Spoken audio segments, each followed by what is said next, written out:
নমস্কার, শুভ সন্ধ্যা। সিয়ারের স্বাগতায় পরিময় রয়েছে আপনাদের সঙ্গে। শুরু করছি আজকের হাল্লা বল। কোথায় গেল পুষ্পা? পুষ্পা রাজ, যে ডায়লগ আমরা বহু চর্চিত জায়গায় শুনেছি, যে সিনেমায় দেখেছি, আর এই ডায়লগ নিয়ে যা ডায়লগবাজি হয়েছে, তো সেই ডায়লগ চলাকালীন পুষ্পা নেহি ঝুঁকেগা, ঝুঁকেগা নেহি, তো পুষ্পা আজকে ঝুঁক গিয়া। তো পুষ্পার ঝুঁক গিয়া বিষয় সম্বন্ধে আপনারা ওয়াকিবহাল, কিন্তু এই পুষ্পা ঝুঁক গিয়ার সঙ্গে সঙ্গে আরো একটা ইন্টারেস্টিং নেম, তার কি অবস্থা হবে সেটা বোঝা যাচ্ছে কি? অভিষেক বন্দ্যোপাধ্যায়, এবি অভিষেক ব্যানার্জি, তিনিও আজকে গেলেন না। পুষ্পা যখন বলছেন, জাহাঙ্গীর যখন বলছেন যে আমি আর দাঁড়াতে পারবো না, দাঁড়াচ্ছি না, কেন দাঁড়াচ্ছি না তার কারণ আর পলাশা উপরে বলতে পারছেন না।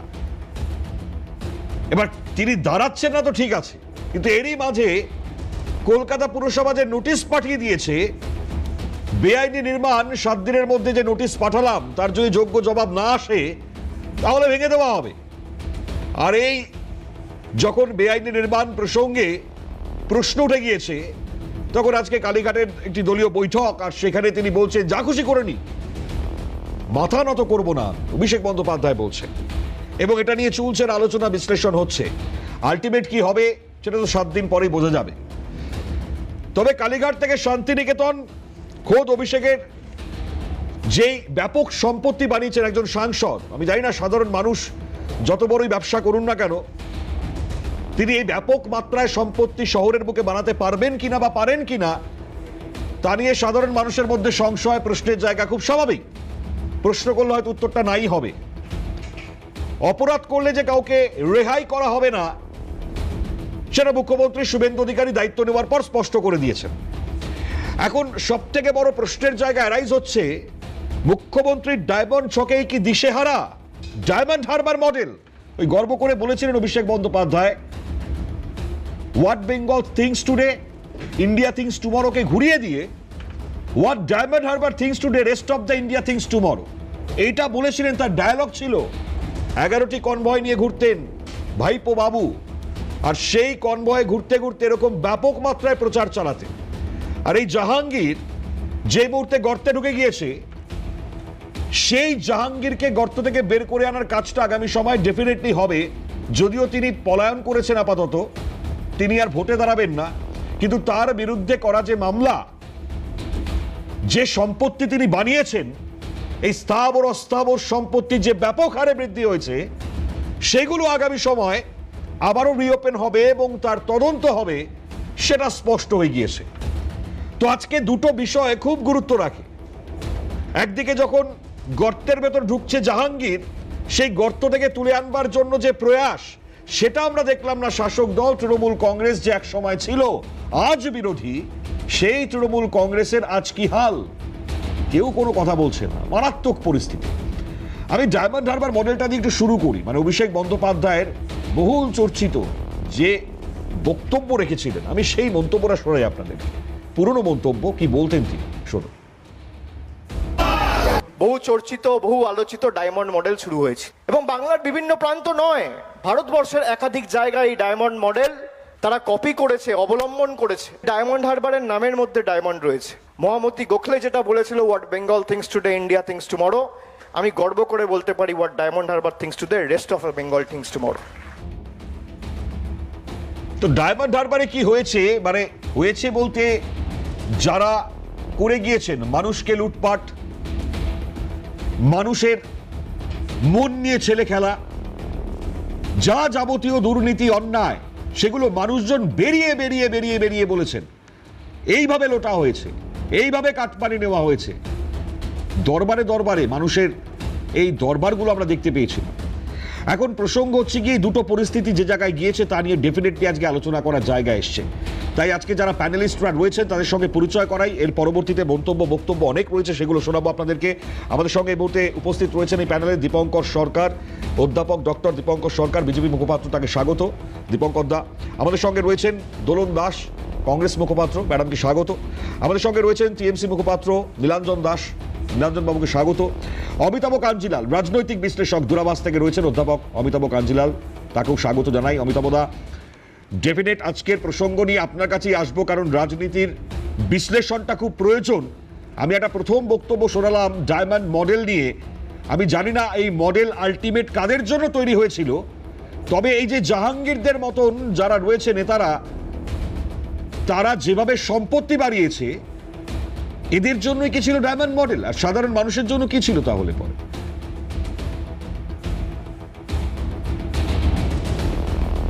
এই সরকারটা, এই শাসন আমলটা বোধহয় চিহ্নিত হয়ে থাকবে কতিপয় মানুষের ব্যাপক আঙুল ফুলে কলা গাছ হওয়ার একটা ইতিহাসের জন্য। তালিকা ধরেই এই নামগুলো বলা যেতে পারে, যেখান থেকে নেত্রীর রাজনৈতিক শাসন দখলের উত্থান, সেই সিঙ্গুরের আন্দোলনের জায়গা থেকে শুরু করুন না।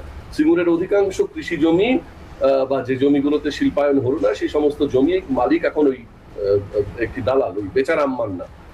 এবং একই রকম ভাবে সারা পশ্চিমবঙ্গে যদি এই মুহূর্তে জমির যে ভূমিসত্ত্ব আছে তার যদি একটা কোনোভাবে সার্ভে করা যায়, স্টাডি করা যায়, তাহলে দেখা যাবে নামে বেনামে পরিবারের লোকজনদের মিলিয়ে কি বিপুল পরিমাণ সম্পত্তি এরা হস্তগত করে রেখেছে।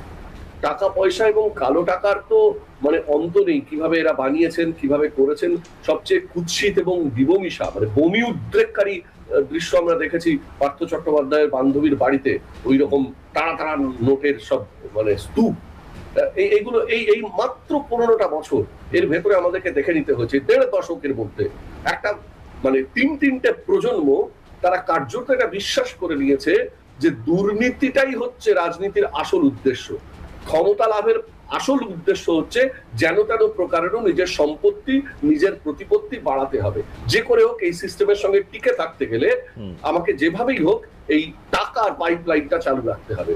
এবং কার্যত এই যে রাজনৈতিক হিংসা, এই যে বুথ দখল, এই যে জনগণের রায়কে চেপে দিয়ে ক্ষমতায় থাকার এই প্রয়াস, এই সব কিছুর পেছনে ছিল এই যে টাকার একটা ইকোসিস্টেম, দুর্নীতির একটা ইকোসিস্টেম ওপর তলা থেকে নিচ তলা পর্যন্ত তৈরি হয়ে গেছে, গুছিয়ে বসেছিল। হ্যাঁ, এবং যার আড়ে বহরে মানে রাজনৈতিক নেতৃত্ব থেকে আমলা, নানান অংশের মানুষ, মনোনীত সদস্যরা, নির্বাচিত সদস্যরা, মানে গণতন্ত্রের প্রায় প্রতিটি ভাগকেই তারা এমন ভাবে দূষিত করেছিলেন যে এই ইকোলজিটা একে অন্যকে দিয়ে থুয়ে খেয়ে নিজেদের ব্যাপারটাকে একটা কায়েমি ব্যবস্থা, একটা মৌরুষি পাট্টার মতো সাজিয়ে তুলেছে। স্বাভাবিকভাবেই মানুষ এগুলো দেখেছে, মিডিয়া মানুষের চক্ষু হিসেবে এগুলোকে তুলে নিয়ে এসছে, আমরা বারবার দেখেছি। এই মুহূর্তে সেই ছবিগুলো আরো বিকট, আরো প্রকট হয়ে পড়ছে। যখন 26,000 মানুষের চাকরি চলে গেল স্কুল দুর্নীতির জন্য, স্কুল শিক্ষা দুর্নীতির জন্য, এবং সামনে আরো 32,000-এর প্রাইমারির দুর্নীতির মামলা সুপ্রিম কোর্টে গেছে। দেখা যাক সেটা কোথায়। যারা এই টাকা দিয়ে চাকরি নিয়েছিলেন সেই মানুষগুলো টাকা ফেরত দেবেন না। লজ্জায় আজকে মুখ দেখাতে পারছেন না, কালো তালিকায় নাম উঠে গেছে, জীবনে আর সরকারি চাকরির জন্য আবেদন করতে যেতে পারবেন না। কিন্তু যে নেতাদের হাতে টাকা তুলে দিয়েছিলেন তাদেরকে ছেড়ে দেবেন? আপনাদের জীবন কলঙ্কিত হয়ে গেল, সম্মান কলঙ্কিত হয়ে গেল, শিক্ষক নামের একটা পেশা কলঙ্কিত হয়ে গেল। এবং শুধু শিক্ষকতার পদ কেন বলছি, এখনো তো মানে আলিবাবার গুহাতে ঢোকাই যায়নি, এসবের চিচিন ফাঁক ফলাতে পাথরটা সরেছে মাত্র। এই স্কুল শিক্ষা দুর্নীতি। এবার আসুন কলেজে, আসুন বিশ্ববিদ্যালয়ে, কত টাকার বিনিময়ে একটা বিশ্ববিদ্যালয়ের পদ বিক্রি হচ্ছে, অধ্যাপক পদ, এক একটা প্রশাসনিক পদ, রেজিস্ট্রার বলুন, ভাইস চ্যান্সেলর বলুন, তাদেরকে কি কাজে পাঠানো হয়েছিল, কিভাবে বিশ্ববিদ্যালয়ের সম্পদ লুট করে বাইরে বিক্রি করে দিতে হবে, এই সমস্ত ব্যবস্থা যে একটা সাজিয়ে গুছিয়ে তোলা হয়েছিল সো কল্ড শিক্ষা দপ্তরের নামে। খাদ্য দপ্তরে আসুন, চেহারাটা দেখুন। অর্থাৎ কিনা একটা লুটতরাজ চলেছে 1.5 দশক ধরে। এই লুটতরাজের ছবিগুলো মানে সেই সময় আমরা একটু আভাস পাচ্ছিলাম, সেগুলো ছিল হিমশৈলের চূড়া। এখন হিসেব হবে অমিতাভদা, এর হিসেবই চলছে এবং এর হিসেব হবে। তবে আইনের হাত যে কত লম্বা এবার কি টের পাচ্ছে প্রভাবশালীরা, এই প্রশ্নের জায়গা আমি দীপঙ্কর দার কাছে আসি। মানে দীপঙ্কর দা, আমি জানি না আজকে ভাইপো বাবু যার নাম সম্বোধন করে মুখ্যমন্ত্রী শুভেন্দু অধিকারী ফলতার মাটিতে দাঁড়িয়ে যে হুঙ্কার ছেড়েছিলেন, তাতেই গর্তে ঢুকে গেল জাহাঙ্গীর। আজকে ভাইপো বাবুকেও দেখলাম না, জাহাঙ্গীর যে ডিসিশন নিচ্ছে সে বলতে পারছে না কেন ডিসিশন নিলেন। দলের কেউ আপনাকে কিছু বলেছে? কোনো কিছু বলছেন, একটা কথাই বলে যাচ্ছেন, আপনাদের ডেকেছি, মানে সাংবাদিকদের ডেকেছি এই কথাই বলতে, আমি লড়াই করছি। কি মারাত্মক ভয়ঙ্কর ছবি। না মনিময়, এখানে দীপঙ্কর একটু বলার আগে একটা কথা খালি আমি বলবো। বলুন। মনিময়, সেটা হচ্ছে এত বিপুল পরাজয়, জনগণের এত বিপুল প্রত্যাখ্যান পাওয়ার পরেও কি পরিমাণ নির্লজ্জ এরা আবার জাহাঙ্গীর খানকে ওই পলতায় দাঁড় করিয়েছিল। একটা ভদ্র মানে এক মানুষ খুঁজে পেল না তৃণমূল ওইখানে প্রতিদ্বন্দ্বিতায় দাঁড় করানোর জন্য। অর্থাৎ এরা অ্যাডামেন্ট এই এলিমেন্ট গুলোকে এরা কোনোদিন ছাড়বে না, বরং বলা যেতে পারে বাঘের পিঠে চেপে বসছিলেন, তো এরা এত সহজে নামতে দেবে না এই বাঘের। ঠিক ঠিক ঠিক আছে, দেখুন আমি আসছি আপনি নিরঞ্জনদার কাছে আসছি। পুষ্প যাই বলুন না কেন, ডায়মন্ড হারবার মডেলের কথা বলছিলেন। ডায়মন্ড হারবার মডেলটা তো এটাই, ভারতবর্ষের বুকে যত নির্বাচন হয়েছে এতদিন থেকে 52 সাল থেকে শুরু করে আজ পর্যন্ত কোনো বিধানসভা ক্ষেত্রে নির্বাচন কমিশনকে এই ভোট লুটের জন্য স্থগিত রাখতে হয়নি। কেউ মারা গেছে প্রার্থী, তার জন্য উপনির্বাচনে যে স্থগিত সেগুলো হয়েছে, কিন্তু এরকম ঘটনা ঘটেনি। ডায়মন্ড মডেল হচ্ছে এটাই যে ভোট দিতে যাওয়া যাবে না, গ্রামের সামনে দাঁড়িয়ে থাকবে হিন্দু পাড়ায়, জাহাঙ্গীর বাহিনী একজন বেরোলে ভোট দিতে পারবে না। ডায়মন্ড মডেল এটাই, ওই এলাকা থেকে লাভ জিহাদের মাধ্যমে মেয়েরা হারিয়ে যাবে, সেই মেয়ের মাকে থানায় গিয়ে ডায়েরি করতে গেলে ডায়েরি করতে পারবে না। ডায়মন্ড মডেল এটাই, যে মডেলের মাধ্যমে লক্ষ লক্ষ কোটি কোটি টাকা তুলে নিয়ে গিয়ে কালীঘাটে পৌঁছে দিতে হবে। জাহাঙ্গীর তো শুধুমাত্র উপলক্ষ মাত্র। আমরা দাঁড়িয়ে বলছি, প্রমাণ সহ আগেও বলেছি এখনো বলছি, এই যে তোলাবাজ ভাইপো, এই চ্যানেলে তখন বলতাম, তখন বলতে যে বিরোধী দল হয়ে কি করে বলে, আজকেও সেই কথা বলছি। এই তোলাবাজ ভাইপো মডেল দেখাচ্ছিল সারা ভারতবর্ষে এই মডেল হবে ভোট লুটের মডেল, সারা ভারতবর্ষে এই মডেল হবে টাকা লুটের মডেল, সারা ভারতবর্ষে এই মডেল হবে চাকরি লুটের মডেল। এটা ভারতবর্ষে চায়? আগামী দিন দেখুন না, আমি বলে যাচ্ছি মডেল এটাই। ওই যে 7,10,000 সামথিং ভোটে জিতেছিলেন, আর ওই ফলতাতে 10,000 মানে 1 লক্ষ বেশি ভোটে জেতা, এই জেতা আরে হারা, এত 1 লক্ষ ভোটে তো জিতেছিলেন। 1 বছর হলো, 1.5 বছর হলো, 2 বছর হলো, 2 বছরের মধ্যে আজকে ভোটে লুটতে মানে ভোটে লড়ার মানসিকতা নেই কেন? আর তার কারণ হচ্ছে গিয়ে জাহাঙ্গীর হচ্ছে গিয়ে সামান্য পেয়াদা, জাহাঙ্গীর কিছু নয়। আমরা বারবার বলেছি যে হাওয়াই চটি না, হাওয়াই চটি ও সমস্ত লুটের জন্য দায়ী ওই হাওয়াই চটি। 30B হরিশ চ্যাটার্জি স্ট্রিটে যিনি থাকেন, যিনি সততার প্রতীক বলে বাংলায় ক্ষমতা এসেছিলেন, ক্ষমতা আসার পর থেকে 2 বছর 14 সাল থেকে একেবারে অসততা থেকে সারা বাংলার মানুষকে, যুব সমাজকে, প্রতিটি মানুষের উপর বোঝা চাপিয়ে গেছেন, দুর্নীতি সমাজে দিয়ে গেছেন এবং সমাজ ব্যবস্থা জেনারেশনকে ধ্বংস করে দিয়েছেন। শুনুন, চাকরি দুর্নীতি সব ঠিক আছে, একটা প্রজন্মকে নষ্ট করে দিয়েছেন, একটা প্রজন্মকে নষ্ট করে দিয়েছেন বাংলার মুখ্যমন্ত্রী, তৎকালীন মুখ্যমন্ত্রী, প্রাক্তন মুখ্যমন্ত্রী এবং কালীঘাটে দাঁড়িয়ে নালার পাশে থাকা তেমন একজন মহিলা বলতে আজকে মানে বাধ্য হচ্ছি, মহিলা মাতৃসম, কিন্তু যে একজন মহিলা সারা বাংলার মাতৃজাতিকে কলঙ্কিত করেছেন, সারা বাংলাকে ধ্বংস করে দিয়েছেন। এবং সেই মডেলের একটা ভাবতে পারেন কি হচ্ছে, ভোট দিতে যাবেন, ভোটার লিস্টে বিজেপির পদ নেই, একটা না 34টা বুথে বিজেপির সিম্বলে স্টিকার মারা। আপনি ভাবুন, একটা না 34টা, শুধু ঘোষপাড়ার সামনে গিয়ে দাঁড়িয়ে রয়েছে, ভোট দিতে পারবেন না।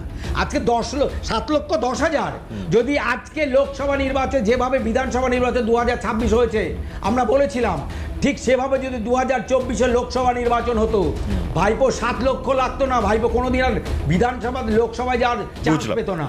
কিন্তু ভোট লুটটা করতে হবে, আর এই লুটের জন্য তৎকালীন মুখ্যমন্ত্রী সব ব্যবস্থা করে দিয়েছে। ঠিক আছে, একটু তৃণমূলের থেকে একটুখানি রিঅ্যাকশন নিই। আমরা এই ডায়মন্ড হারবার মডেল শুধু না, ডায়মন্ড হারবার যারা মডেল তৈরি করেছে, just 10 second, diamond Harbour model যিনি প্রবর্তন করেছেন, আপনাকে বলে যাচ্ছি চ্যানেলের মাধ্যমে, খুব শীঘ্রই তার অবস্থান ওই শ্রীঘরে হবে। আচ্ছা, আগে তো মানে সম্পত্তির যে হিসেব না পেলে পরে তো নোটিশ দিয়ে দেওয়া হয়েছে, ভেঙে দেওয়া হবে এবার, তো এটা আসছি আমরা ডেফিনেটলি। বলুন নীলাঞ্জন বাবু, বলুন। দেখুন, প্রথম কথা হচ্ছে একটু আগে যিনি রাজনৈতিক বিশ্লেষক যে কথাটি বললেন, একটা কারেকশন করি, যে এখানে কিন্তু নতুন করে কোনো নমিনেশন হয়নি, এটা যেহেতু একটা রিপোল, আগে যেটা নোটিফিকেশন হচ্ছিল তার উপরেই পোল হচ্ছে, এবং এখানে কোনো নতুন কোনো প্রার্থী আসেনি। দ্বিতীয় কথা হচ্ছে, আজকে জাহাঙ্গীর খান যিনি নিজেকে পুষ্পা বলে দাবি করেছিলেন সর্বসমক্ষে, তিনি আজকে যেরকমভাবে পুষ্পা একদম পুরো শুকিয়ে গেল দেখলাম, তো সেই জিনিসটা আমাদের সকলের কাছেই অবাক করেছে। এবং এটা দলীয় কোনো সিদ্ধান্ত নয়, এটা জাহাঙ্গীর খানের ব্যক্তিগত সিদ্ধান্ত, এটা দল এটা সমর্থন করে না, আমরা এটা তীব্র ধিক্কার জানাই। উনি চাপের কাছে নতি স্বীকার করেছেন। কিসের চাপ? আমি জানি না, সেইটা তো বিজেপি বলেছিল ভয় আউট ভরসা ইন, কি এমন হলো যে প্রধান বিরোধী দলের যিনি প্রার্থী এই একটি পুনর্নির্বাচনে সেখানে তাকে বসে যেতে হলো তা ভরসা এবং দেওয়ার জন্য তিনি- অভিষেক বন্দ্যোপাধ্যায় গেলেন না কেন? ভরসা তো অভিষেক বন্দ্যোপাধ্যায় দেবেন তা কি বলেনি। দেবেন? আমি BJP কয়েকটা ছবি বলেছিল। দেখাবো অভিষেক BJP বন্দ্যোপাধ্যায়ের বলেছিল। সঙ্গে আমাকে শেষ করতে দিন। জাহাঙ্গীরের ছবি দেখাই কয়েকটা আমি, এই ভরসা কেন তিনি তো পাচ্ছেন না? তৃণমূলের প্রার্থী ছিলেন, এটা শুনুন, তিনি তৃণমূলের প্রার্থী ছিলেন, তিনি তৃণমূলের একজন এখনো অবধি দক্ষিণ চব্বিশ পরগনার একজন কর্মাধ্যক্ষ, সেটা নিয়ে আমার কিছু বক্তব্য নেই, কিন্তু যেরকম ভাবে চাপের কাছে তিনি নতি স্বীকার করলেন এবং যেরকম ভাবে বিগত কিছু দিনে 100 জন তৃণমূল কংগ্রেস কর্মীকে সেখানে অ্যারেস্ট করা হয়েছে, সেখানে জাহাঙ্গীর খানের খুব মানে প্রিয় পাত্র কিছু মানুষকেও অ্যারেস্ট ওই করা দেখুন, হয়েছে। ওই দেখুন, কি তো সুন্দর। সেই অবশ্যই তিনি তো দলের নেতা, তিনি তো দলের প্রার্থী দলের ছিলেন। নেতা ফলতার তিনি- মাটিতে দাঁড়িয়ে ডায়মন্ড হারবারের খুব গুরুত্বপূর্ণ একজন নেতা জাহাঙ্গীর, যার অভিষেক বন্দ্যোপাধ্যায়ের মাথায় হাত না রাখলে পরে এই দূরে যেতে পারতেন? অবশ্যই, কিন্তু সেই জায়গাতে তার মনে হয়েছে আজকের দিনে তার উপরে তার সে এতটাই ভীত, সে এতটাই ভয়ভীত বিজেপির নতুন যে সরকার এসছে তাদের দ্বারা, তাই জন্য তাকে এরকম একটি সিদ্ধান্ত নিতে হয়েছে। সেটাকে দলের তরফ থেকে আমি এখানে স্পষ্টভাবে আমি এটাকে কন্ডেম করছি এবং বলছি এটা দলীয় সিদ্ধান্ত নয়, মানে এবং ফলতার মানুষের কাছে আমি এটা অ্যাপিল করব। আমি জানি না আমি এখন করতে পারি কিনা, বোধহয় টাইম পেরিয়ে গেছে, কিন্তু আমি তাদের বলবো যে ভোটটা কিন্তু সিম্বলে হয় এবং সিম্বলটা রিপ্রেজেন্ট করে মমতা বন্দ্যোপাধ্যায়, অভিষেক বন্দ্যোপাধ্যায়। আমার এতটুকুই অ্যাপিল থাকবে, যেই ভয়ের পরিস্থিতি তৈরি হয়েছে ঠিক আছে। সেখানে আর নতুন করে কিছু বলার নেই। ম্যাডামের কাছে আসবো, তার আগে একটা বিরতি নিয়ে আমি। তবে রাজনৈতিকভাবে তৃণমূল কংগ্রেস, ফলতার তো শক্ত বাটি ডায়মন্ড হারবার, সেখানকার এই ছবিতে দেউলিয়া হয়ে গেল কিনা তৃণমূল কংগ্রেস রাজনৈতিকগত দিক থেকে, সেটা নিয়ে আলোচনায় আসবো। একটা ছোট্ট সংক্ষিপ্ত বিরতির পর সঙ্গে থাকবে। ফিরলাম বিরতির পর। ফলতায় জাহাঙ্গীরের রণেভঙ্গ আর তৃণমূল কংগ্রেসের ভেতরের ব্যাপক ভাঙন, তার ছবিটা অলরেডি স্পষ্ট। এই কারণেই স্পষ্ট, একজন প্রার্থী সে এত বড় বড় ডায়লগবাজি করলো, যার মাধ্যমে আমরা এত কিছু শুনলাম, ঝুঁকে গান এই পুষ্পা যে ফেমাস ডায়লগ, তার মুখ থেকে শুনলাম। তারপর আবার তৃণমূলের পর পর পর পর সবাই কপি করতে করতে আমরা দেখলাম যে এই ডায়লগ বলা শুরু হয়ে গেল। তো অজয় পাল সেই সময় যখন পৌঁছলেন এবং যে হুঙ্কার তিনি সেখানে দিয়েছিলেন যে রেয়াত করা হবে না, যে ভুল কাজ সে করে যাচ্ছে, তারপর থেকে পরিস্থিতি এমন জায়গায় চলে গেল যে কার্যত একটা যুদ্ধের আবহ তৈরি হয়ে গেল। তো যাই হোক, এই মুহূর্তে দাঁড়িয়ে তার এই সিদ্ধান্ত নাকি তার নিজের সিদ্ধান্ত, দল নাকি এই সিদ্ধান্তে কোনো হস্তক্ষেপ করছে না, যেটা তৃণমূল কংগ্রেস দাবি করছে। তো হঠাৎ এই সিদ্ধান্ত কিসের ভয় আমরা জানি না, কিন্তু সেই ভয়টাকেও বলতে পারছেন না। আমি জানি না, যাই হোক, আমি দোলন দাস রয়েছেন কংগ্রেস মুখপাত্র, তার কাছে আসি। এই রাজনৈতিকগতভাবে দেউলিয়া হয়ে যাওয়া তৃণমূল কংগ্রেসের ফলতা থেকে, এটার তাৎপর্য আপনার কাছে কি মনে হয়? এটা দেখুন, এটা হবারই ছিল, এটা আমরা অনেকদিন আগে থেকেই জানি। তার কারণ হচ্ছে আমি ওই জেলারই বাসিন্দা। ও, আমি দক্ষিণ চব্বিশ পরগনা জেলার আমি থাকি। আমরা দেখেছি এই এতবার যে ভোট হচ্ছে, সে ভোটের ফলে আমাদের যে প্রার্থী দাঁড়ায়, তারা কোনো সময়তেই প্রপারলিভাবে ভোট করতে পারে না। প্রত্যেকবারই দেখি যে ভোট করতে গেলেই তাদের বাড়িতে আগুন লেগে যাচ্ছে। হ্যাঁ, তারপর তাদেরকে ভোট দিতে যখন যায় তখন তাদেরকে ভোট দিতে দেওয়া হয় না, আগে থেকেই বলে দেয় তুমি কিন্তু ভোটের ওখানে যাবেই না। তা এই ধরনের মানে ভয়াত্মক ব্যাপার এতদিন ধরে ওখানে হয়ে আসছে, দীর্ঘ 15 বছর ধরে। তোর ভরসা আসলো এখন, ভয় আউট। তো তৃণমূল বলছে তো ভয় নাকি বিজেপি দেখাচ্ছে এই মুহূর্তে। না, ভয় দেখাচ্ছে। এখন দেখুন, ব্যাপারটা হচ্ছে যে যাকে নিয়ে এদের আশা, যাকে নিয়ে এদের ভরসা, সেই দিদি আর আপনার দিদির ভাইপো, তারাই যখন চুপসে গেছে, তখন তাদের চেলাদের তো আর কোনো জায়গা হচ্ছে না। ফলে তার চেলারাও চুপসে যাচ্ছে। তার যে এত বড় বড় কথা, জাহাঙ্গীর একটা ত্রাস, ফলতাতে একটা ত্রাস, ওয়াই ত্রাস। তা আমরা কেন এই ত্রাসটাকে আমরা মেনে নেব? আজকের মানে মানুষ ম্যান্ডেট করেছে বিজেপিকে, বিজেপি এসছে, সেটা অবশ্যই ভালো কথা। তারা যদি আরো উন্নতি করতে পারে, সেটা মানুষ জনগণ দেখবে আগামী দিন কি করতে পারে। এবার তাকে নিয়ে তো আমাদের কোনো বক্তব্য নেই, কিন্তু আপনাদের জাহাঙ্গীর নিয়ে যে কথাটা হচ্ছে, জাহাঙ্গীর একটা বাচ্চা ছেলে, তার বয়স অনেকটাই ছোট। তা সে এসে তার এমন কি ক্ষমতা গজালো, সে আপনি বজবজ বলুন, মেটিয়াবুরুজ বলুন, যে 7টা বিধানসভা আমি আপনাকে বলছি, মহেশতলা বলুন, ফলতা তো ওর নিজের জায়গা, এবং ও মানে বজবজ এবং ফলতা এই দুটো জায়গাও রীতিমতো কন্ট্রোল করতো। এবং আমাদের পার্টির লোকদের যেভাবে ভয় দেখিয়েছে, এই ধরুন প্যান্ডেল করে, মানে কোনো মিটিংয়ের ধরুন কোনো বাস পুঁতে গেল, দুপুরবেলা ধরুন পুতলো, সন্ধ্যাবেলা এসে যখন দেখা যাচ্ছে বাসগুলো খুলে নেওয়া হচ্ছে। এই ধরনের ত্রাস এবং আমাদের কর্মীদেরকে রীতিমতো মারা হয়েছে, তারা যাতে ভোটে না দাঁড়ায়। তারপরে আপনার যেটা আপনাদের পঞ্চায়েত ভোট, সেই ভোটের ত্রাস। এবং আমি নিজে একজন অ্যাডভোকেট হয়ে বলছি, আমি আলিপুরে নিজে দেখেছি যে ওই আপনার 2016 কি যেটা 17তে যেটা পঞ্চায়েত ভোট হয়েছিল, তাতে আমি দেখেছি মুখের মধ্যে পুরো ফেটে বেঁধে রীতিমতো রিভলভার নিয়ে ঘুরে বেড়াচ্ছে এবং তাদেরকে যারা নমিনেশন দিতে যাচ্ছে তাদেরকে নমিনেশন দিতে দেওয়া হবে না। তাই এই মানে ধরনের ত্রাসগুলো তো আমরা দেখে এসেছি তৃণমূলের সময় থেকে। আজকে দিদি আমাদের আশা ভরসা, দিদির পায়ে হাওয়াই চপ্পল, মানুষ কত কি 1,500 টাকা লক্ষ্মী ভাণ্ডার, কিন্তু এগুলো দিয়ে তো দেখুন মানুষের মনের মধ্যে যে ভয় বা ভীতি, সেটা তো মানে তৃণমূল কংগ্রেস তৈরি করে দিয়েছে। খুব স্বাভাবিক। আমি বলছি নীলাঞ্জন হাসছেন কারণ আমি জানি না, আমি যদি তার জীবন, রাজনৈতিক জীবন আমি একটু জানাই আপনাদের। জাহাঙ্গীর খানের রাজনৈতিক জীবন বিতর্কে কত সাল থেকে, 2013 থেকে 2018 সাল বেলসিঙ্গা গ্রাম পঞ্চায়েতের প্রধান ছিলেন। এরপর 2018 থেকে 2023 সাল পর্যন্ত ফলতা পঞ্চায়েত সমিতির সভাপতি হিসেবে দায়িত্ব পান। বর্তমানে তিনি জেলা পরিষদের পূর্ত কর্মাধ্যক্ষ সেই পদে ছিলেন। অভিযোগকারী কি দাবি করছে ভাবুন। এই সময়ের মধ্যে তার পরিবারের হাতে বিপুল স্থাবর অস্থাবর সম্পত্তি গজিয়ে উঠেছে। 2022 সালে দক্ষিণ 24 পরগনা জেলা প্রশাসনের কাছে অভিযোগ জমা দেওয়া হয়েছিল। প্রশাসন তখন সেই সময় তৃণমূল কংগ্রেস কন্ট্রোল করেছে, আর যে কারণে খুব স্বাভাবিকভাবে কিছুই হয়নি অভিযোগ করলে পরেও।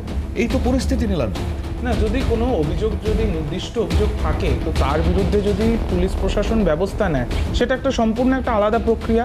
এবার সেক্ষেত্রে জাহাঙ্গীর খান কিন্তু হাইকোর্টের দ্বারস্থ হয়েছিলেন এবং কোর্ট তাকে একটা সাময়িক ইমিউনিটি দিয়েছিল যে ইলেকশনের জন্য সে কন্টেস্ট করবে, এই সময় যেন তাকে কোনো রকমের কোয়ার্সিভ অ্যাকশন না নেওয়া হয়। তো সেটা হয়েছিল, কিন্তু তারপরে এমন কি হলো যে আজকে জাহাঙ্গীর খান বাবুকে এসে বলতে হচ্ছে যে শুভেন্দু অধিকারী মাননীয় মুখ্যমন্ত্রী, তিনি এসে প্রতিশ্রুতি দিয়ে গেছেন সোনার ফলতা বানাবো। তো এই সোনার ফলতায় হঠাৎ করে তিনি আকৃষ্ট হয়েছেন। তো বোঝাই যাচ্ছে যে কিছু তো ভেতরে কিছু হয়েছে। যাই হয়ে থাকুক, দলের তরফ থেকে আমরা বলতে পারি তৃণমূল কংগ্রেস ময়দানে ছিল, তৃণমূল কংগ্রেস লড়বে, এবং আমাদের কাছে কোনো রকম এই চান্সটা ছিল না যে প্রার্থী চেঞ্জ করার। এবং এখন উনি একদম ফ্যাগেন্ডে এসে যেরকম আজকে বলেছেন, এখন তো কিছু বলাই যাচ্ছে না। আমি এতটুকু বলতে পারি, সিম্বলটা জোড়াফুল, মানুষ বাকিটা বিচার করবে। মানুষ বিচার করেছেন, সেখানে মানুষজন বেরিয়েছিলেন রাস্তায়। ফলতায় তো তৃণমূল কংগ্রেস জিতেই গেছিল। তৃণমূল কংগ্রেস, এটা তো একটা মানে নতুন করে আবার একটা রিপোলিং এর ব্যাপারটাই তো খুবই আশ্চর্যজনক। এবং এখানে এই যে ভয়টা যেটা বলা হচ্ছে, সেখানে এই যে কোথায় এই অজয়পাল শর্মা যিনি বলে গেছিলেন এনকাউন্টার স্পেশালিস্ট সিংহম, তারা কোথায়? তারা সেই সিংহ কি আমাদের প্রশ্ন, অভিষেক বন্দ্যোপাধ্যায় কোথায়? কি মুশকিল? ভয়টা পাচ্ছে তো জাহাঙ্গীর। না, ভয়টা জাহাঙ্গীর পাচ্ছে। তাহলে শাসক দল যখন তৃণমূল কংগ্রেস ছিল, একটা ইলেকশন, তার মানে আপনারা স্বীকার করছেন, তার মানে শাসক দল যখন তৃণমূল কংগ্রেস ছিল, তখন বিজেপি আজকে এই জাহাঙ্গীর তো মাথা, তখন তো জাহাঙ্গীর একদম মানে হাতের মধ্যে মানে দু হাতে দুটো তলোয়ার নিয়ে ঘুরে বেড়াচ্ছে। আপনারা তাকে আজকের দিনে মোকাবিলা করবো কি করে? সরকারি তো রাজ্য সরকার কি করবে এখানে? রাজ্য সরকারি, আপনাদের সংগঠন নেই, আপনাদের পুলিশ মন্ত্রী কে? আপনাদের ফাইট করার কোনো ইয়ে নেই, তার লিডারশিপ নেই, তার ভাইপো দাঁড়াচ্ছে। আপনি সেটা বলতে পারবেন না। আরে লিডারশিপ না থাকা মানে কি তাকে মেরে দেওয়া? লিডারশিপ নেই, লিডারশিপ না থাকা মানে কি মেরে দেওয়া? কে মেরে দিয়েছে? কে মেরে দিয়েছে? আজকে তো আমরা দেখছি দিনের পর দিন আমাদের দলীয় লোকেরা, বিরোধী দলের প্রার্থী ভোটে দাঁড়াতে পারেনি, তাকে তাদের বাড়িতে আগুন লাগিয়ে দেওয়া হয়েছে, তাকে বিদ্রোহ করতে বাধ্য করা হয়েছে। তখন রাজ্য সরকার ছিল, এটা তার উপরে এমন কিছু চাপ সৃষ্টি করেছে, তাই জন্য তাকে এটা করতে হচ্ছে। যদি বিদ্রোহ করারই থাকতো, সে তো দলের সাথে কথা বলতে পারতো। ঠিক আছে, চলুন, বুঝলাম। আমি বলছি আজ থেকে আচ্ছা আলোচনা আসবো। আজ থেকে 15 দিন আগে পর্যন্ত কেউ ভাবতে পারেননি এরকম পরিস্থিতি হবে। আসছি নীলাঞ্জন, অমিতাভদের কাছে বেশ আমি বলছি ওই অভিষেক বন্দ্যোপাধ্যায়ের ডায়লগ গুলো মাথায় চলে আসে। যাই হোক, আমি আসবো সেই জায়গায় আলোচনায় আসবো। অমিতাভদা বলুন।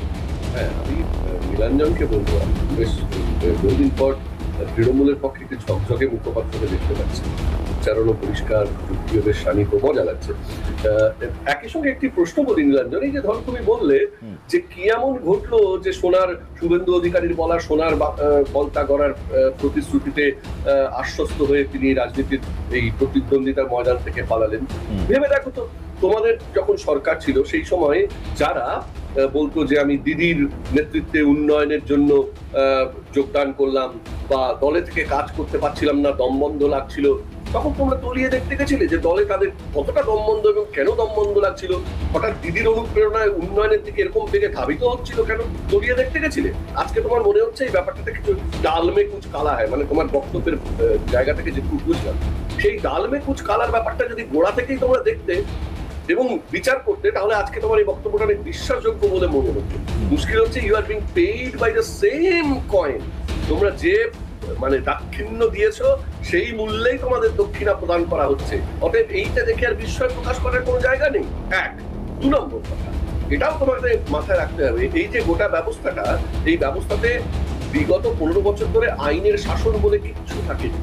আর থাকেনি বলেই এরকম একটা মানে উচ্চিংড়ে, আমি একেবারে শব্দটা ব্যবহার করে বলছি, অল্প বয়সী উচ্চিংড়ে, কি এর রাজনৈতিক অভিজ্ঞতা, কি এর মানসিক পরিপক্কতা যে একটি পঞ্চায়েত প্রতিষ্ঠানের কর্মাধ্যক্ষের মতো জায়গাতে তাকে বসিয়ে দেওয়া হবে, কি এর শিক্ষাগত যোগ্যতা, জেলা পরিষদ, পঞ্চায়েত না, জেলা পরিষদের কর্মাধ্যক্ষ। আমি তো সেটাই বললাম, একটা বাচ্চা ছেলে, তার কি এত ক্ষমতা? দেখুন, ডায়মন্ড মডেল ক্ষমতা হবে না কেন? ভুলভ্রান্তি তো হয়েইছে। মানে আজকে মানুষ যদি আমাদের রিজেক্ট করে থাকে, মানুষ যদি আজকে আমাদের রিজেক্ট করে মানুষ থাকে, তো রিজেক্ট করে দিয়েছে, আর আমি কি বলছি রিজেক্ট যদি করে থাকে তার জন্য নিশ্চয়ই কোথাও না কোথাও ভুল ছিল। এক সেকেন্ড দিদি, যদি মানুষ আমাদের রিজেক্ট করে থাকে তার মানে দলের ভেতরে ভুল ভ্রান্তির সৃষ্টি হয়েছিল, সেটাকে আজকের দিনে আলাদাভাবে আমার বলার কিছু নেই। কিন্তু আজকে আমাদের আলোচনাটা হচ্ছে জাহাঙ্গীর খান কেন এরকম ফ্যাগ এন্ডে এসে সে আজকে উইথড্র করতে বাধ্য হলো, তার মানে ভয়ের পরিস্থিতি তৈরি হয়েছিল। এই উত্তরটা ইলেকশন কমিশন দিতে হবে, এটা ইলেকশন কমিশনের কাজ। আপনাদের এত বড় লিডারশিপ থাকতে ভয়ের পরিস্থিতি তৈরি হয় কি করে?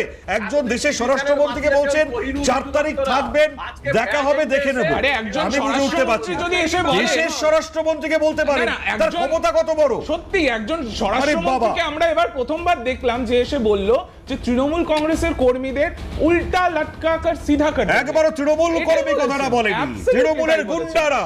গুন্ডা, আপনি আগে তিনি কথাটা তো ঠিক করে সবাইকে বলুন তাহলে। মমতা কা গুন্ডা এটা আরে, বলেছেন। কি মুশকিল? এটা বলছেন তিনি, গুন্ডা তৃণমূলের তাহলে কি? সব বলছে যে ঘর মে রহো, হ্যাঁ। ঘর মে রহো। হ্যাঁ। মানে ইলেকশনের দিন যদি 29 तारीख को अगर निकले तो उल्टा लटका कर একদম, सीधा कर देंगे। কোনো গুন্ডা যাতে রাস্তায় না বেরোয়। এটা একটা স্বরাষ্ট্রমন্ত্রীর একদম ভাষা হতে বলবেন, পারে? কেন না হওয়ার কেন কি? হবে? এ কি? দেশে তার মানে আইন কানুন বলে কিছু কেন? নেই, শাসকের আইন। আপনার অভিষেক শাসকের- বন্দ্যোপাধ্যায় যদি বলতে শাসকের পারে। আইন চলবে। শাসকের এই ত্রাস চলবে। অমিত শাহ যে কথা বলে গেছিল তার বিরুদ্ধে আপনি যে আজকে গুন্ডাদের হুঁশিয়ারি দেবেন না দেশের স্বরাষ্ট্রমন্ত্রী? তো তিনি তাই আসছি, বলছেন। অমিতাভ বদা আসছি, বলুন যে পুলিশ দীপঙ্কর action দা নেবে। আসছি। তিনি বলছেন, বাহ, হয়েছে, হয়েছে, ভাই, অনেক হয়েছে। আবার প্রশ্ন, গর্তে কেন ঢুকে গেলেন জাহাঙ্গীর? তার জবাব আপনাকে দিতে হবে। কেন আমার কাছে ঢুকলেন জবাব নেই। আপনাকে খুলে বলতে হবে। সে- তাহলে সে নিশ্চয়ই একটা ভয় বিরতির পর পেয়েছে। ফিরে আসছে। ভয় পেয়েছে। কিসের ভয়? আবার প্রশ্ন কিসের ভয়? আপনি উত্তর দিতে পারবেন না। একটা ছোট্ট বিরতির পর আসছি, সঙ্গে থাকবে। ফিরে এলাম বিরতির পর। আলোচনা করছিলাম, তবে কার ফুস হয়েছে আমি জানি না, জাহাঙ্গীরের হলো না অভিষেক বন্দ্যোপাধ্যায়ের হলো, তবে ফুস তো দুজনেরই হয়েছে, মানে ফুস, হাওয়া ফুস।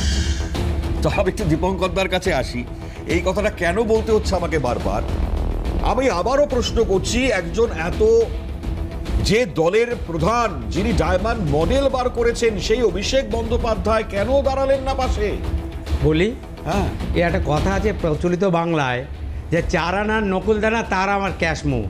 এই কথাটা অমিত শাহ সম্পর্কে মিটিংয়ে দাঁড়িয়ে বলেছিল। কে বলেছিল? এই তোলাবাজ ভাইপো। এই তোলাবাজ ভাইপো কয়লা, বালুই, পাথর, সোনা থেকে শুরু করে সব কিছু তোলাই ভাইপোটা দিচ্ছে। এত বড় মানে ক্রিমিনাল থেকে বড় চরম ক্রিমিনাল আমি বলতে পারি। আমি এই ছেলেটা যার নাম বলছেন জাহাঙ্গীর, এই ছাত্র রাজনীতি করতে, আমি ছাত্র রাজনীতি করতে করা থেকে ছোটোবেলা থেকে দেখেছি। ছেলেটা শোনেন, এদেরকে আপনি যেমনভাবে বানাবেন রাজনৈতিক নেতা লিডার, এই 2021-এ আসা, 2011-এ লিফটে আসার পর বাংলার রাজনৈতিক সমীকরণ পাল্টে দিল। যত চোর, স্যাঁচড়া, চিটিংবাজ, গুন্ডাবাজ, মানে হারমাত, সিপিএমের সবগুলোই তৃণমূলে ঢুকে গেল। ঢুকে গিয়ে তাদের একমাত্র কাজ কালীঘাটে টাকা পাঠানো, 30B, ওই হরিশ মুখার্জি, হরিশ চ্যাটার্জি আর হরিশ মুখার্জি, নাম হরিশচন্দ্র ছিল দাতা হরিশচন্দ্র, তার নামটাকে কলঙ্কিত করেছে এই হরিশ মুখার্জি আর হরিশ চ্যাটার্জি দিয়ে এই পিসি আর ভাইপো। জানি না, দীপক ঘোষের বইটায় অনেক কিছু বলা আছে, বলছি না, কিন্তু একটা কথা বারবারই বলছি, আমি বলছি যে মানে এই জাহাঙ্গীর, শাহজাহান, হুমায়ুন 34টা এমএলএ হয়েছে এই নামে। শুধু রাজনীতি করতে গিয়ে ছুটে যেতে হবে তাদের কাছে। আর ভারতবর্ষে পশ্চিমবঙ্গে রাজনীতি করতে আরেকটা সম্প্রদায়, তাদের রাজনৈতিক কোনো বাতাবরণ, তাদের কোনো দাম নেই। একটা সম্প্রদায়কে দুধের গায়ে বানিয়ে দিল, একটা সম্প্রদায়কে বললো 1 সেকেন্ডের জন্য সরে গেলে এই বাংলায় থাকতে পারবেন। তো আমরা প্রমাণ করে দেখিয়েছি, এই সনাতনীরা বাংলায় প্রমাণ করে দিয়ে গেছে 1 সেকেন্ড লাগে না। তারা 1 সেকেন্ডের বোতাম টিপে প্রমাণ করে দিয়েছে আপনাদের অবস্থান কোথায়। ঠিক আছে। আর স্বরাষ্ট্রমন্ত্রীকে ছাড়ুন, নির্বাচন কমিশন তাকে বলছে আপনি 4 তারিখে 12টা পরে বুঝে নেবেন আপনি থাকবেন তো, আপনি যেখানে থাকবেন সেখান থেকে খুঁজে বের করে টেনে নিয়ে আসবেন। সাংসদ বলছে কোন আরে বাবা আছে সাংসদ বাঁচাবে? বলছে ভারতবর্ষের সাংবিধানিক প্রধান 324 ধারায় নির্বাচন কমিশন যাকে না, দিয়ে আমি গেছে, শুনতে সেই- চাই এবার সেই এবার সাংবিধানিক প্রধানকে বলছে টেনে বের করে নিয়ে আসবে। সবই আমরা শুনেছি। এটা কি বক্তব্য? না, আজকে এই বাংলার লোক থাপ্পড় মেরেছে, এখন রাস্তায় বেরোলে আমি চ্যালেঞ্জ করে বলতে পারি, এই যে- এখন রাস্তায় বেরোবে বাংলার মা বোনেরা জুতো দিয়ে ওকে তাড়া করবে। অমিতাভদা সংক্ষিপ্ত শুনবো আপনার থেকে, কারণ এই যে ডেডলাইন পড়ে গেল 7 দিনের মধ্যে, যা সম্পত্তি অভিষেক বন্দ্যোপাধ্যায়ের আপাততভাবে নজরে 17টা, এই যে সম্পত্তি যদি না হিসেব দিতে পারে তাহলে পুরসভা ভাঙবে, স্পষ্ট বলে দিয়েছে। অভিষেক বন্দ্যোপাধ্যায় বলছেন দলীয় মিটিং করে আমরা শুনতে পাচ্ছি আমি মাথা নত করবে না। পুষ্পা ঝুঁকে গেল, অভিষেক বন্দ্যোপাধ্যায় বাঁচাতে গেলেন না। এদিকে অভিষেক বন্দ্যোপাধ্যায় এখন বলছেন যে আমি ঝুঁকবো না। কি বলবেন? ডন, পুষ্পার উপরে ডন, যাকে বিভিন্ন দেশের পুলিশ খোঁজে কিন্তু কেউই ধরতে পারে না। ইন্টারপোল থেকে রেড কর্নার নোটিশ যেদিন জারি হবে সেদিনকে বোঝা যাবে ওনার আসল মহিমা। মুশকিলটা হচ্ছে 17টা সম্পত্তি সম্পর্কে নোটিশ বেরিয়েছে, যদিও ওই হরিশ চ্যাটার্জি স্ট্রিট আর হরিশ মুখার্জি স্ট্রিটের উপরে প্রায় 34খানা প্লট বেআইনি ভাবে দখল করে, গায়ের জোরে দখল করে সম্পত্তি বিস্তার করেছেন এই ব্যানার্জি বংশ। এই মাত্র 15 বছরের মধ্যে কি বিপুল উত্থান, সম্পত্তির কি বিপুল উত্থান। ফলে স্বাভাবিকভাবে যেগুলো বেআইনি ভাবে তৈরি করেছেন সেগুলোর ব্যাপারে কর্পোরেশন তৎপরতা দেখাতে শুরু করেছে, যাকে বলে ঠেলার নাম বাবাজি।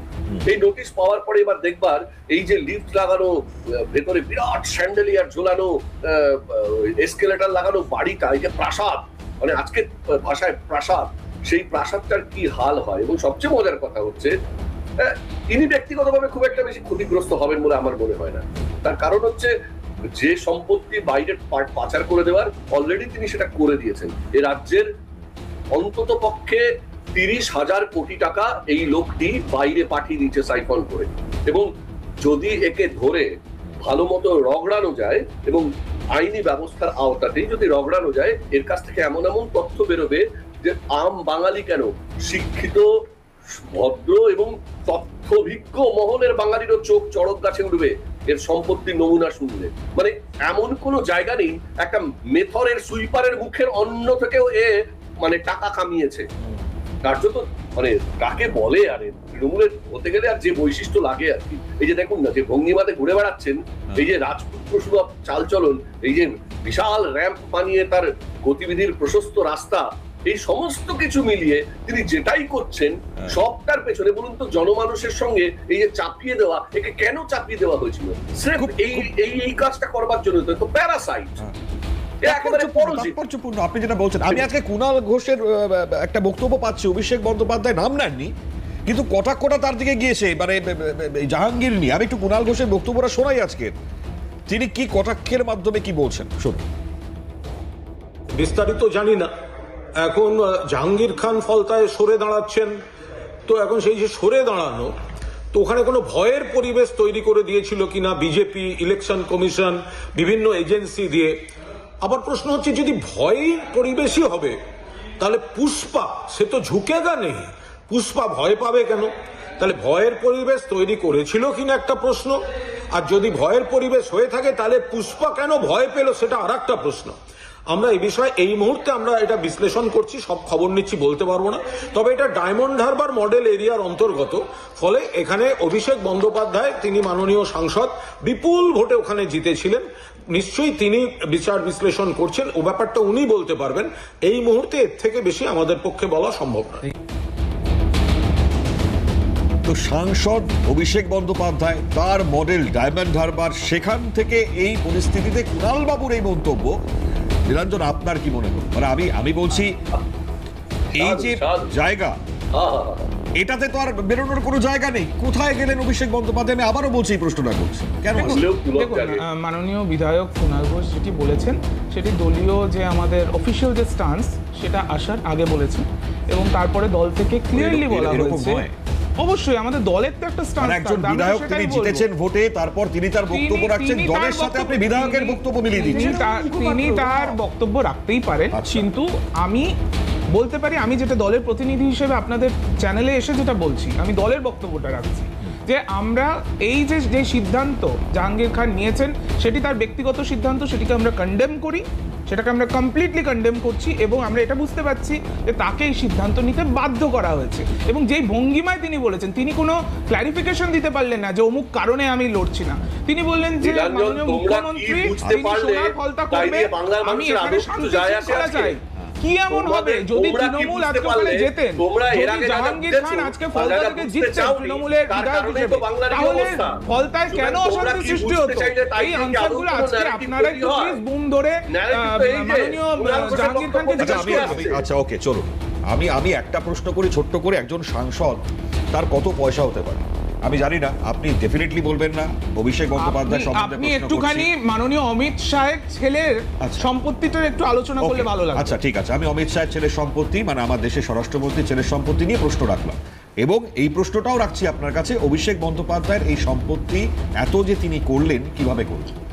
15 বছর সাংসদ তিনি, 3 টাইমস একজন সাংসদ, তো Great. তার কি, এবং তিনি ব্যবসা বাণিজ্য করেন, কি কি এবং করেন? সেটা কি করেন সেটা আপনারা খোঁজ নেবেন। তিনি একজন কেন সাংসদ, ভাইয়া? মানে তিনি কেন ভাইয়া? ভাবেন দাঁড়ান, চুরি কেন তিনি ভাইয়া? সাংসদ, তিনি affidavit দেন, নিজে তো তিনি আপনি করেন। বলতে দিতে বাড়ির হবে। বউটাকে দিয়ে পেশা শুরু কি? করেন করা। আমি পেশা একজনের কি কিন্তু শুনিনি। রাজনীতি? হ্যাঁ বলুন। অবশ্যই তিনি অনেক কোম্পানির ডাইরেক্টর, এবং সেই হিসেবে তিনি যেটা কি আর্নিং company? করেন, Lips and Bounce? অনেক কোম্পানির তিনি ডাইরেক্টর, তার একটা ব্যবসা বাণিজ্য আছে, সেখান থেকে তিনি কি আর্ন আমি করেন একটা company সেটা শুনেছি, Lips and Bounce, আরো থাকবে। যেই আপনি ওনার company affidavit-টা মুহূর্তে খুলুন scanner-এ। না, আপনি ওনার অ্যাফিডেভিট খুলুন, আইটি যে ট্যাক্স রিটার্ন ফাইল করেন সেটা খুলুন, সেখান থেকে জেনে না, যাবেন। আমাকে কালীঘাটের উনি কাকুর একটা public- মন্তব্য ছিল, আমার উনি বাবুকে একটা কেউ ছুঁতে public পারবে না। figure। এটা কোনো একটা প্রশ্নের বিষয় হলো? আচ্ছা। আর যদি এটা সত্যি প্রশ্নের বিষয় থাকে, তাহলে এত তো এজেন্সি, এখন তো Okay, ডবল ইঞ্জিন, বেশ, বেশ, তাহলে একদম, তারা একদম। অ্যাকশন ঠিক আছে, চলুন, শুনে নিলাম আপনার সবার কথা। আগে বাড়ি ভাঙার কথা বলছে কেন? আচ্ছা। আজকে আপনি যদি অভিষেক ব্যানার্জি আসছি। যদি প্রোফাইল খোলেন, অমিতাভ দা।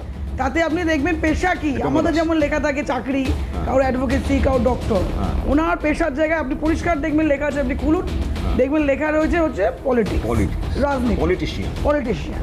তাহলে পলিটিশিয়ান হয়ে আমরা জানি পলিটিশিয়ান যারা হয় তারা দেশ সেবা করে, একদম। সমাজ সেবা করে, মানুষের পাশে গিয়ে দাঁড়ায়।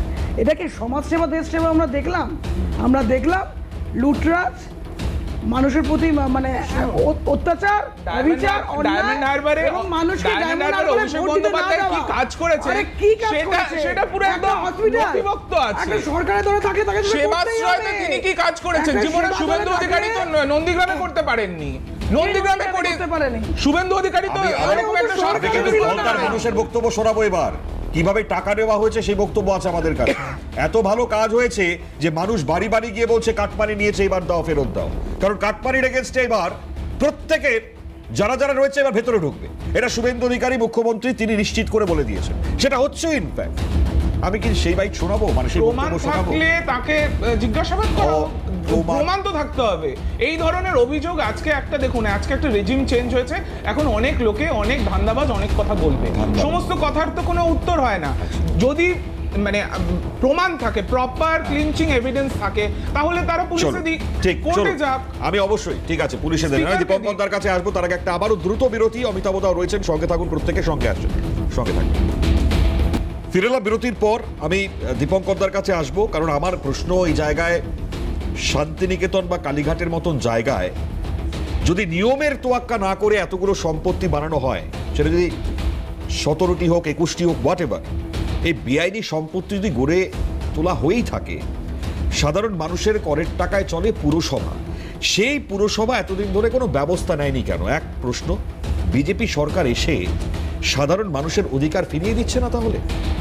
বারবার যে পদক্ষেপগুলো নিচ্ছে। দেখুন, আমি একটুখানি জাস্ট 30 আচ্ছা, সেকেন্ড। okay, okay, দেখুন, বলুন। 2021 সালে জাতীয় মানবাধিকার কমিশন একটা রিপোর্ট দিয়েছে যে পশ্চিমবঙ্গের মধ্যে 19 জন নটোরিয়াস ক্রিমিনাল, যার মধ্যে পার্থ ভৌমিক থেকে শুরু করে অনেক তৃণমূলের মন্ত্রীরাও নাম আছে, তার মধ্যে জাহাঙ্গীরের নাম আছে। আপনি ভাবুন, একটা দলের কি অধঃপতন তাদের এই 19 জনের মধ্যে সবাইকে টিকিট দিয়েছিল তৃণমূল। অর্থাৎ দলটা একটা সাংবিধানিক স্বীকৃত সংস্থার যারা নটোরিয়াস ক্রিমিনাল বলছে তাদেরকে টিকিট দিয়ে প্রমাণ করেছিল তাদের ধ্বংস হয়েছে। দ্বিতীয় কথা বলছি যে পুরসভা, দেখুন ঠেলায় না পড়লে বিড়াল গাছে ওঠে না, অনেকবার বলেছি। আজকে মুখ্যমন্ত্রী যদি সঠিক হতেন আগের মুখ্যমন্ত্রীর আমলে, তাহলে এই বাড়িগুলো তৈরি হওয়ার আগে পৌরসভা যেমন আজকের দিনে করছে, কর্পোরেশন সেভাবে গিয়ে ভাঙতো, এবং ভাঙা করতে গেলে তাদেরকে যারা করছিল তাদের জিনিস বাজেয়াপ্ত করতে নিয়ম তো তাই। আজকে দেখুন কি পরিহাস, যাকেই তুমি একদিন কলকাতা কর্পোরেশনের মেয়র করেছিলেন সেই মেয়রে থাকাকালীন তোমার দল যারা কিনা একক অধিপতি, মানে কলকাতা কর্পোরেশনের যতগুলো ওয়ার্ড সব ওয়ার্ডের প্রায় তারা জড়িত, 3 জন বিরোধীরা আছে হাতে গুনতে, সব তোমাদের। সেই কর্পোরেশন থেকে, সেই মেয়র থেকে, সেই মেয়র পরিষদ থেকে তোমার বাড়িতে নোটিশ যাচ্ছে যে তুমি বেআইনি বাড়ি তৈরি করেছো। এর থেকে আর হতে পারে? অর্থাৎ সেই নোটিশ, আরে ইঞ্জিনিয়ার নোটিশ উনি যার কাজ নামে দিয়েছে, পৌরসভার নোটিশ দিয়েছে। আমি তো জানি না। আমি মারাত্মক বক্তব্য পাচ্ছি, হিরাদ হাকিমকে না জানিয়ে করা হয়েছে বলছে।